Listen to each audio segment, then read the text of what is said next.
Hey guys, it's Kevin again. This is going to be another movie review for you guys, and this morning we're going to be reviewing. I really did not want to see this movie.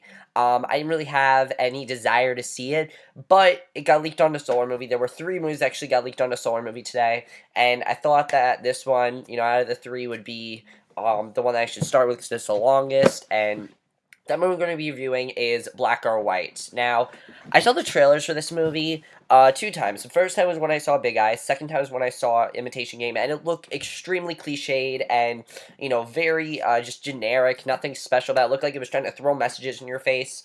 And overall, after seeing Black or White, what did I think of this movie? It was okay. I mean, it was okay. It was nothing really special. It's nothing I really remember, but I definitely enjoyed it more than I thought I would. I didn't hate it. I liked it, but it does have a lot of problems, and I am going to get to that. But let's get to the plot of Black or White, which honestly is kind of stupid. I'm going to be honest. It's kind of stupid. We focus on this guy, Elliot Anderson, played by Kevin Costner. He is now widowed after the car crash death of his wife, and he has been raising his granddaughter, Eloise, since his daughter died in childbirth. Because, his daughter died in childbirth and everything, and because of this, he has been raising his granddaughter, Eloise, and, they're both coping with the death of his wife, and he starts to struggle with grief, turns into a bit of an alcoholic, and the child's grandmother, at the most unexpected time, her grandmother, Rowena, demands that Eloise get custody from her father, under the care of her father, and Rowena's son, Reggie, who has turned into a bit of a drug addict, and it sort of becomes like a battle for who's going to get custody, and this movie kind of is kind of stupid. I'm gonna be honest. I'm just gonna say right now, this movie's kind of stupid. It is. There are some good things about it, but there are a lot of times when I feel like I'm watching a Lifetime movie. There were a lot of times I felt like I was watching a Lifetime movie, and it's kind of stupid. But let's get to the acting. The acting in here is actually pretty good from a couple people. Some people are kind of overdoing it, but let's first talk about Kevin Costner, who by far gives the best performance in this movie. His performance as Elliot Anderson is very good. In fact, his performance is really what saved the movie for me.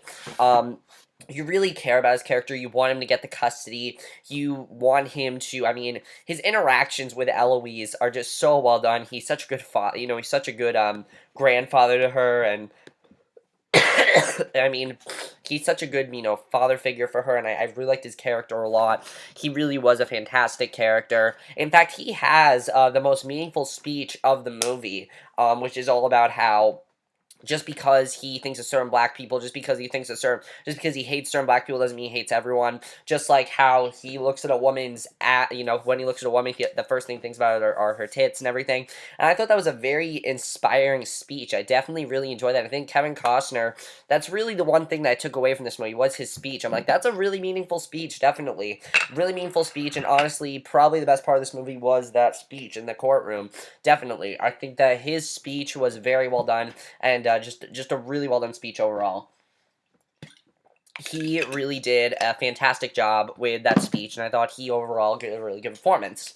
Octavia Spencer, on the other hand, I hated her character. I'm gonna be honest. I didn't care about her character. I didn't like that she was trying to be funny. I like Octavia Spencer. I think she's a good actress, but I do not like her in this movie.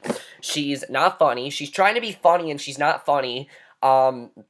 I didn't see why she thought that Ellie was such a terrible person for Eloise because of who her father was. We'll get to her father, but I just thought that I just did not like her character, and then something happens with her towards the end of the movie, and I was just like, no, there's no way her character would be that way. She just seemed to be overdoing it, and I did not like her character very much at all. I thought Kevin Costner was much more subdued, and Octavia Spencer just went fully over the top, and I did not think she really did a good job at all. Who also was subdued, but not a good subdued, was Jillian Estelle. Now, I know this girl is only 6 years old. 7, 6, something like that. But she was very wooden. I gotta say, the girl who played Eloise was extremely wooden and kind of seemed like she couldn't get into her comfort zone. I think it's just because of how young she is.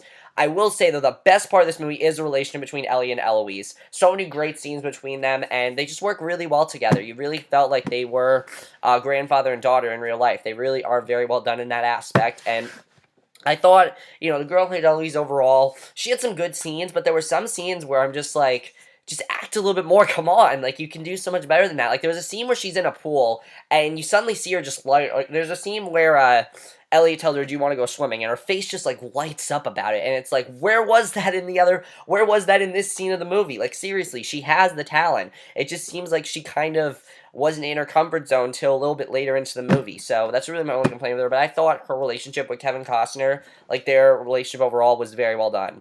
Um, Bill Burr was good, but I really want to talk about Andre Holland as Reggie. I really like Andre Holland. I love his performance in The Nick. I think he was fantastic in that show.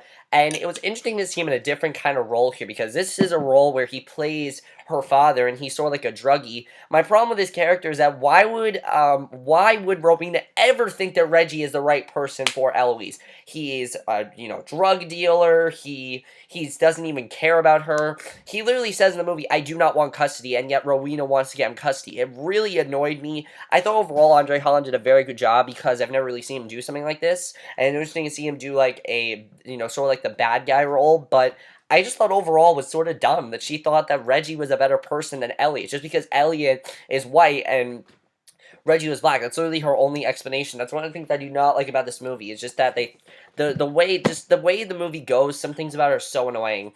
The directing by Mike Binder was okay, I guess. I mean, the directing is nothing special. It's nothing that I'd recommend. I mean, the directing really, at some points it was really good.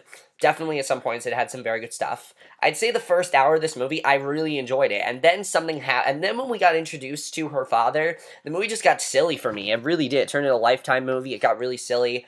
Definitely, I thought the directing was okay. The writing is okay as well, also by Mike Binder. I thought the directing just could have improved a little bit. I mean, the screenplay could have been improved a little bit. Definitely could have. The scripts definitely could have. Because there's a portion of this movie in a courtroom where I'm like, okay, that's the end of the movie.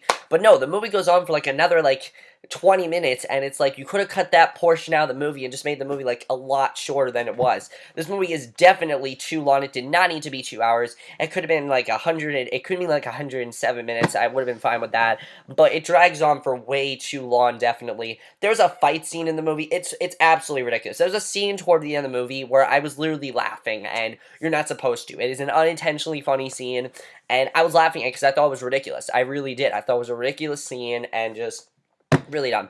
The score of this movie's okay. Nothing really too special about the score. Really not too much to say about the score. And the way the movie ended overall I thought was fine as well. I didn't really have a problem with the ending of the movie. More so I had a problem with the way the movie was just constructed. As I said, it was kind of dumb the way it was done. Because I will admit, a lot of this movie is definitely a Lifetime movie. Very cheesy, very Lifetime. It's a movie where if you guys like those kind of like Lifetime movies, you'll have a great time with this. But me personally, I don't like that style. I think it's over the top. I think it's dumb. And I'm going to get to spoilers now. I'm going to talk about what I did not like about this movie, because there was a scene here that I just thought was completely unnecessary. So if you guys have not seen Black or White, I'm going to talk about the thing that I didn't like about the movie. But I honestly recommend you guys don't see it, because it's nothing memorable. It's nothing memorable. It's nothing that will change your opinion. Also, the movie's trying to get you to think about Black or White stereotypes and think about, do the whites hate the black? Do white people hate black people? And do black people hate white people? And it really does not work. What you take away from it is, okay, they're trying to get me to think about it, but I don't change my views on it. Like, literally, this is me.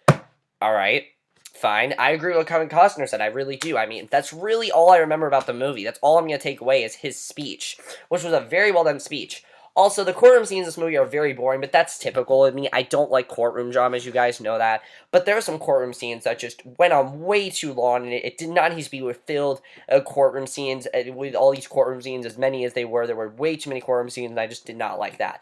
But now I'm going to talk about the thing I did not like in the movie. So, if you guys have not seen Black or White and you want to, don't watch Justice Review. So, I really did not like toward the end of the movie when Elliot and Reggie just got into that whole fight. I thought there was just a little too much. It was ridiculous. I mean, Reggie ends up drowning. Elliot almost drowns. Like, that whole thing, I was laughing at it. I didn't think it was funny. I didn't really have any impact on me. I didn't think it was, had to be in there. I didn't see the point of that part of the movie. only for Rowena to realize, oh yeah, Reggie's a terrible person. Yeah, well, why didn't you realize that, like, a few minutes we see him in the movie? Like, he literally said that he does not want custody. He literally said that, and when Marina said that she did not want custody either, it just seemed totally out of character, because it's like, okay, the whole movie's about her wanting custody from Reggie. Why would she not want to take Eloise? And she has a great bond with her. Why would she not want to do that? It just seems so out of place for her character. I get that we want Elliot to be with Eloise, but I thought the movie was going to have some sort of twist, and I did not like that at all, and that he just got full custody at the end. I thought it was a way too much of a cop-out, and I definitely did not enjoy that. I feel like the movie could explore that a lot more, and it really did not. But that's basically my review, Black or White. Not really too much to say about this movie, because I just thought it was an okay movie. If you guys want to see it, I don't know, maybe you'd like it. I don't really know if I'd recommend it. I think it's an okay movie. Definitely a rental. If you want to watch it, it's a rental, definitely. If you guys want to watch it. I mean, for me personally, do I regret watching it? No, I don't regret watching it. It's nothing that I'm like, oh my god, I hate that movie, I regret watching it. I'm not like that. It's not like I am with, like, The Boy Next Door or something like that. So, I would recommend it overall, but it's just nothing that good. It's nothing that good. It's nothing I'd watch again, and just... that's really all I can say about the movie. But other than that, guys, that's my review of Black or White. Hope you guys enjoyed it. Let me know what you guys saw of this movie if you have seen it. I'll see you guys in my next video, which will be for another movie review. So I'll see you guys for that. Okay, bye.